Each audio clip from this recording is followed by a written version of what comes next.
Pour préserver le climat social en cette période difficile que traverse le chemin de fer Congo-Océan, la direction générale de cette entreprise a pris en compte un certain nombre de revendications des partenaires sociaux élargies aux représentants des travailleurs à la base et celles contenues dans le cahier de charges.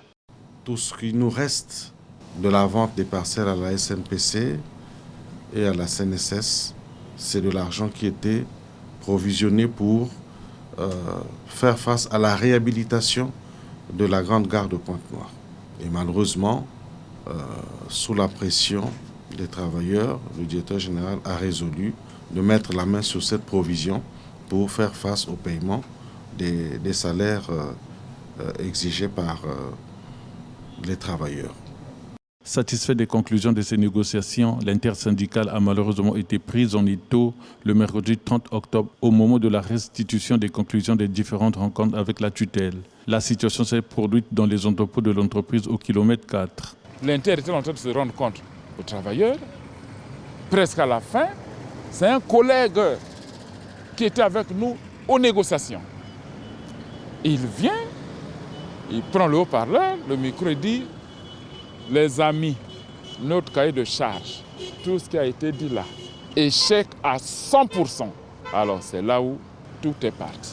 Et nous avons été surpris qu'à l'instant, c'est un collègue travailleur qui sort avec un papier pour dire avis de grève, on doit aller en grève, signe. Mais ce n'est pas possible ça. À ce niveau, nous les partenaires sociaux, nous savons ce que nous faisons. Pour nous, les négociations se sont bien passées. La direction générale de cette entreprise du rail a lancé un cri de cœur aux cheminots. Tout arrêt du trafic est préjudiciable pour l'agent ferroviaire. Nous devons reprendre le travail pour que nous puissions, avec nos propres capacités, faire face à la prise en charge des différents salaires que nous voulons avoir.